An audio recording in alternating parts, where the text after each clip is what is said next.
আর কটি আছে বলো? যদি রোজা রেখে আল্লাহ পেত, আস্তে আস্তে যদি রোজা রেখে কেউ আল্লাহ পেত, মানে উপোস করে যদি আল্লাহ পেত, আরে 365 দিন কেউ কি ভাত খেত? খেত না? যদি উপোস করে আল্লাহ পেত তাহলে 365 দিন কেউ ভাত খেত না? খেত বাঁজা বগনার গোস্ত। ওরে মুর্শিদের সনে মিলে যদি থাকে কেউ তার চরণ তলে, তবে নূরে আলা নূরে নবী হবে তার পাগল কোথাকার। দাঁড়াও, তোমার দম ছুটাচ্ছি, বন্দনাটুকু করতে দাও। তবে আবার মগরিবের ওয়াক্ত হয়ে আসছে, বা মগরিবের পরে আবার বলছে বন্ধ থাকবে, আর হবে না। তাই অল্প সময়ের মধ্যে তো গান হয় না, কবি গান। আচ্ছা ঠিক আছে, নামাজের পর হলে ভালো। ওরে জয় বাবা ভরণ বলে আমি আজ কবির দলে নেমেছি। জয় বাবা ভরণ বলে আজ কবির দলে নেমেছি। জয় বাবা ভরণ বলে কবির দলে নেমেছি। জয় বাবা ভরণ বলে কবির দলে নেমেছি। জয় বাবা ভরণ বলে কবির দলে নেমেছি। জয় বাবা ভরণ বলে কবির দলে নেমেছি। জয় বাবা ভরণ বলে কবির দলে নেমেছি। জয় বাবা ভরণ বলে। তুমি আল্লাহর ওলি ভর ঝরি, আমরা তো আগের থেকেই জেনেছি। জয় বাবা ভরণ বলে কবির দলে নেমেছি। জয় বাবা ভরণ বলে কবির দলে নেমেছি। জয় বাবা ভরণ বলে কবির দলে নেমেছি। জয় বাবা ভরণ বলে। ওই কত ভক্ত যায় আর আসে বাবার চরণের পাশে। কত ভক্ত দয়ার আছে বাবার চরণ পাশে। কত ভক্ত দয়ার আছে বাবার চরণ পাশে। বাবর আলী ভয় তোর আছে তোমার মহাপ্রভু মেনে। জয় বাবা ভরণ বলে কবির দলে নেমেছি। জয় বাবা ভরণ বলে কবির দলে নেমেছি। জয় বাবা ভরণ বলে। বাবরে আমি ছোট্ট করে বন্দনা গান গান সঙ্গ করে যাই। আমার আদি গুরু পিতা মাতা জানে রে সবাই, যাদের পিতা গুণে মহাবীরনে মানবতার, তাদের রাঙারাজু চরণেতে কোটি নমস্কার। বাবাই আল্লাহর ওলি ভরসা বাবা আজ আমার পাশে আছে।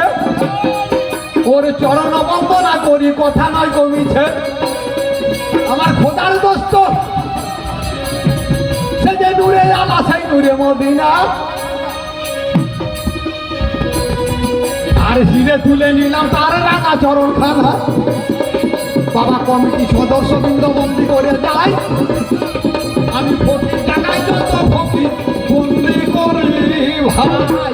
এই ফকির জানায় যত ফকির সাহেবরা রয়েছে বাবা, সবাই তার চরণ আমি মাথায় তুলে নিলাম। কেমন না, আমার বাবার টাইটেল শাহ, আর এরা সবাই শাহ বংশের ছেলে।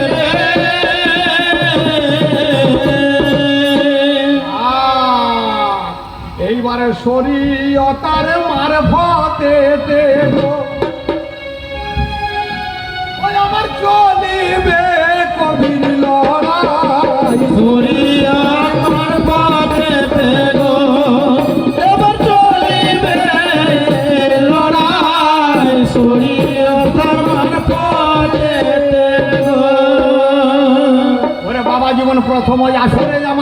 বন্দনা বাবা সামনে নেমে গেলে কবি গান হবে না, তাই মাইনকে বারে বারে অনুরোধ করি এটা মাঝে মাঝে নেমে যাচ্ছে কেমন গান ধরে একটু এলোমেলো লাগে গো, এলোমেলো লাগে গো,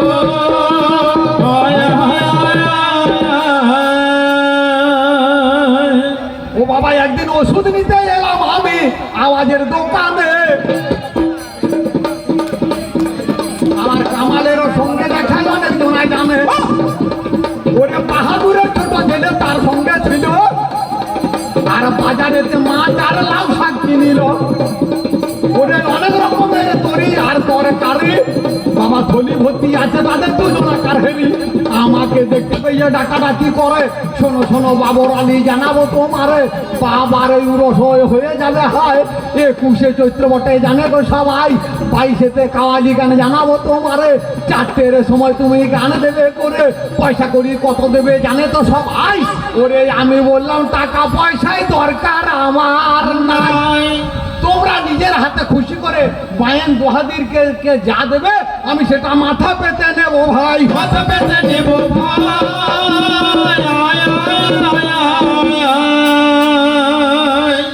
আর এই সারা শরীয়তের লোক বুঝতে পেরেছেন, কোন আলেমকে এই বাবার দরবারে জলসার জন্য দাওয়াত দেন, কি বলছে জানেন, বলছে 50,000 টাকা ফোন পে ভরিয়ে দিতে হবে,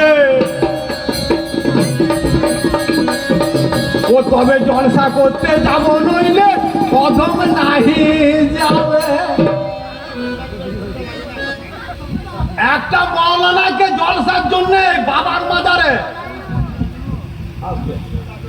ঢোলটা একদম উঠে যায়, তোমারটা বাজাবো, তোমারটা বাজাও একবার। আচ্ছা আচ্ছা আর তো যা তো না বাপ বেশি, তাহলে একটা আলেম মৌলানা হাফেজকে দাওয়াত করতে যাচ্ছে বাবার মাজারে জলসা করার জন্য, বলছে 25,000 30,000 35,000 ফোন পে ভরে দেন তারপর আমি যাবো, তাহলে আপনারা চিন্তা করুন এরা সব শরীয়তের লোক রে, শরীয়তের লোক রে,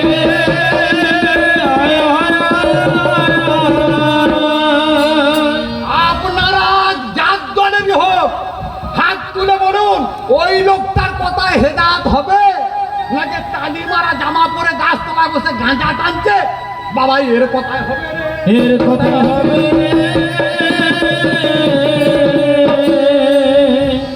আমাদের নিকটের মধ্যে শরীয়তি লোক ছিল, যদি কাউকে জিন পেত বুঝলেন কবর জানতে গেলে কি বলতো জানেন, 500 টাকার থেকে 5,000 শুরু, যদি ছোট জেন পায় 500, মেজো জেন পায় তাহলে 2,000, আর যদি বড় জেন ধরে কত লাগবে 5,000, ওরে আল্লাহর কালামকে যারা পার্থিব মূল্য বিক্রি করে মরণকালে তাদের মুখটা কেমন হবে বাপ,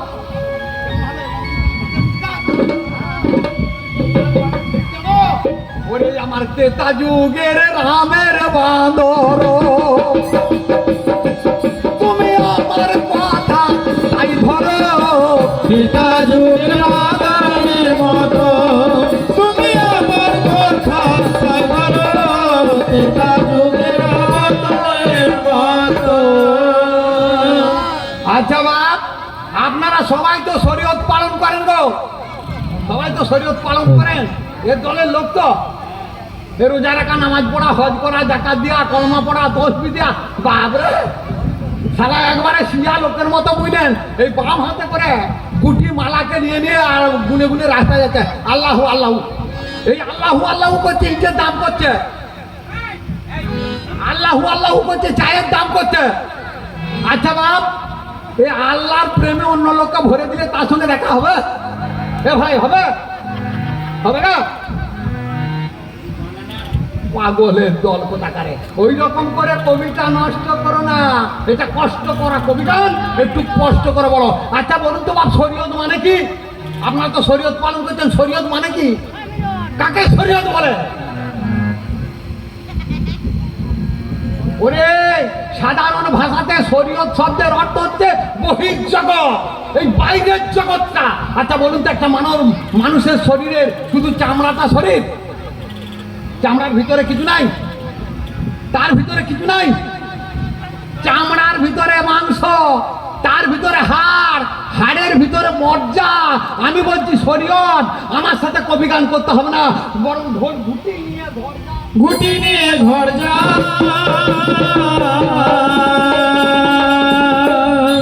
শরীয়ত শব্দের অর্থ বলছে সারে, সারে শব্দের অর্থ পাঁচির, বেড়া, আড়াল। আচ্ছা বলুন তো, পাঁচিরের ভিতরে ঘর আছে না নাই? কি গো, আছে আছে আছে। না শুধু পাঁচিরটা দিয়েছে?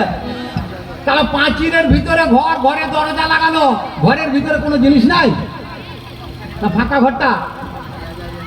এইটা মনে করুন পাঁচির, চামড়াটা, তার ভিতরে মাংসের ঘর, তার ভিতরে মাল নাই, হাড়, হাড়ের ভিতরে মজ্জা নয়। আর যদি তোমাকে মজ্জার রসটুর সাথে না পারে, আমি কবি গান করা ছেড়ে দেব। কবি গান করা ছেড়ে দেব। একটা মানুষের চামড়া যদি নষ্ট হয়ে যায়, ওরে আবার চামড়া ইশারায় বাজায়। একটা মানুষের গোস্ত যদি নষ্ট হয়ে যাবে, বাবা আবারও গোস্তটা পূরণ হইবে। একটা মানুষের হাড় যদি নষ্ট হয়ে যায়, ওরে প্লাস্টিক আর নাট দিয়ে আঁটতে হবে, হাড় গজাবে না। একটা মানুষের হাড় নষ্ট হলে হাঁটতে যাবে?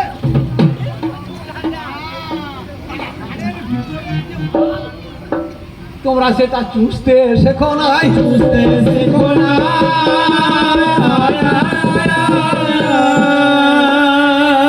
ওরে কে বুঝিতে পারে বাবা সাভরঙের খেলা? বাবা নিজে আছে পর্দার আড়ে, আমার বাইরে বসায় মেলারে।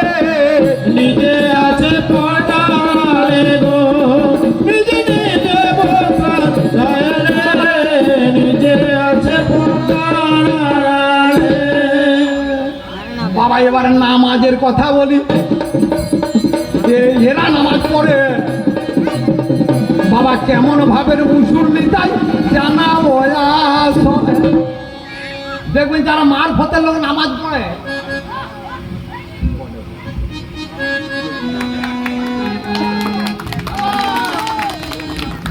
আচ্ছা আচ্ছা ঠিক আছে বাবা, 8টা অবধি চলবে বলছে।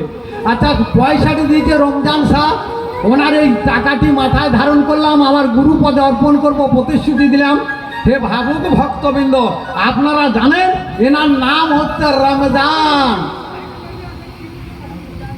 আপনারা জানেন যার সংক্ষিপ্ত নাম রোজা। এই যে রোজা চলে গেল, আল্লাহ ওয়ালারা বলছে বে রোজা রোজা রোজা।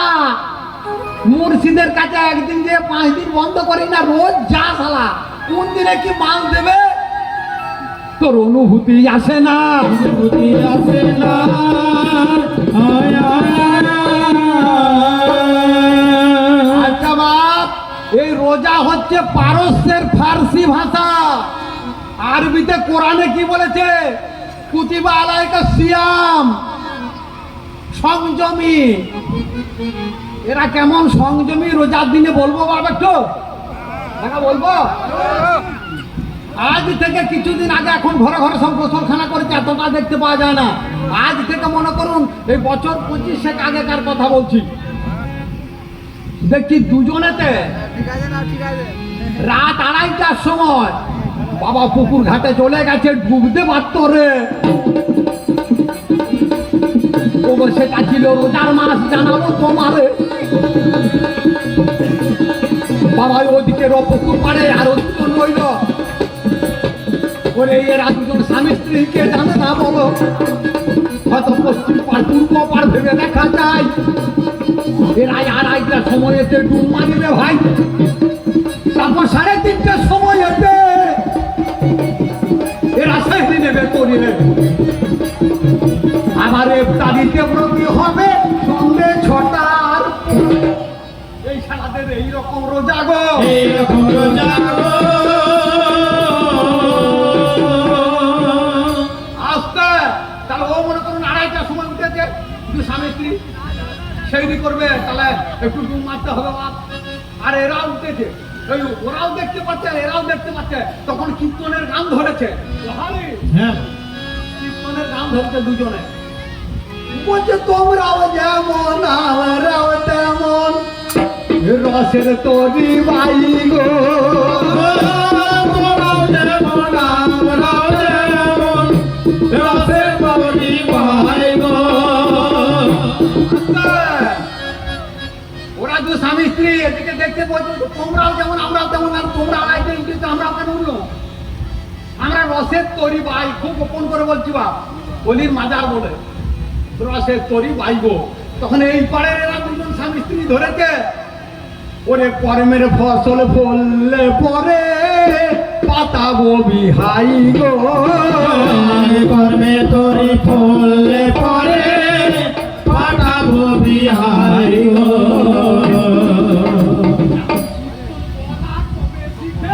কীর্তন করা তবে শিখেছ। আচ্ছা বাবা, এটা একটা সিয়াম, এটা একটা সংযমী। বলছে তোমরা যেমন আমরা তেমন রসের তৈরি ভাই। আবার এরা তখন বলছে প্রেমের ফসল, এই কর্মের ফসল যদি ফলে ছেলে মেয়ে হলে আমরা বিয়াই পাতাবো, এটা সংযমী। ওরে আমার মুসলমানের রোজায় তাই 1 মাস ধরে ওরে একজন রোজা দেয় ফকিরের দরবারে। বলছে বাবা দুপুর বেলায় আমার সাথে ভাত খাবি রে বাপ? আরে বলছি, তারা বলে আমার লাগলো মনস্তাপ, আমি রোজা রেখে আছি বাবা, ওগো খাবো কেমন করিয়ে? বলছে অল্প করে খাবি শালা, মোর সাথে দুপুরে। বলছে শালা পেট ভরে খাবি কেন? অল্প করে খাবি দুপুর বেলা? বলছে হ্যাঁ গো বাপ, অল্প করে দুপুর বেলা খেলে আবার রোজা হবে না, ভিডিও কল করবো। রোজাটা হবে না। বলছে ওরে শালা শোন, 35 বছর রোজা রেখে গদিটাই বসে আছি, 35 বছর। আর তুই শালা ভোরের বেলায় খেয়েছিস, আবার সন্ধ্যেবেলায় খালি, আর আমাকে রোজাটা খাইছিস। তুই ভোরের বেলায় খেয়েছিস, আবার বাঁধা বগনার গোষ্ঠ দিয়ে আবার সন্ধ্যেবেলায় ইফতারি করবি। তো তুই শালা আমাকে রোজা রেখে 35 বছর রোজা রেখে আছি। আচ্ছা বাপ, হিন্দুরা কেউ আছেন নাকি গো? 1-8 নাই? আছে। ওরে রোজা কাকে বলে শোন, যেদিন রামচন্দ্র বনবাসে সীতা নিয়ে গেল, ওরে অনুজ লক্ষণ আমার তার সঙ্গে ছিল। ওরে রামচন্দ্র ভাইকে যখন ফল দিত রে ভাই, ওরে ধরো লক্ষণকে বল ধরতো, ফলটা খেত না। কত বছর উপবাসে ছিল বাপ? হিন্দু ছেলেটাকে বলছি, অনুজ লক্ষণ কত বছর উপবাসে ছিল? 14 বছর। অনাহারি, অনানিদ্রা আর রমণী মুখ দর্শন করে নাই। আর যদি করতো তাহলে তার হাতে আমার মেঘনাদ বধ হতো না। হতো না।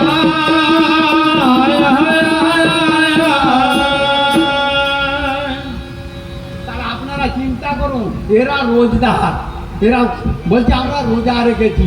বাবা রোজার কথা বলতে গেলে সময় চলে যাবে, এবার নামাজের কথা একটু প্রমাণ করে যায়।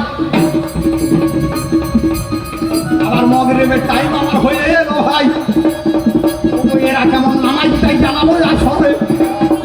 আরে ও বই আমার ভাবুক শুনতাম, দেখবেন বিচার করে। আমার বরকত্তকে বাড়ির নাম বাবর আলী সবাই জানে।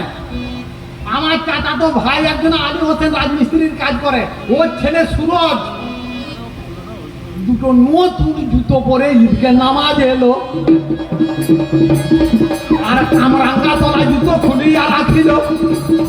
যখন নামাজ পড়ে যাচ্ছে বাবা ভাবো মনে মনে, ওরে জুতোগুলোকে হরণ করে জানাই কবি গাছে। এদের নামাজের ভোট, আমার এই শালারা জুতো চোর, এই সারা দুটো যদি মিথ্যা কথা বলছি। আমার চাচাতো ভাই কালো দাঁড়িয়ে আছে, জিজ্ঞেস করে দেখুন একদম সত্য ঘটনা। তাহলে এদের নামাজের ভোট না, এরা নাম জুতো চোর, কোনটা ঠিক? আল্লাহ কালামে বলেছে আকিমুস সালাতু ওয়া তুজ যাকাত, নামাজ পড়তে বলেন রে বোকা। আকিমুস সালাত, নামাজ পড়তে বলেন। নামাজ পড়া ধরো বলো, বন্ধ করে দেবো। ঠিক আছে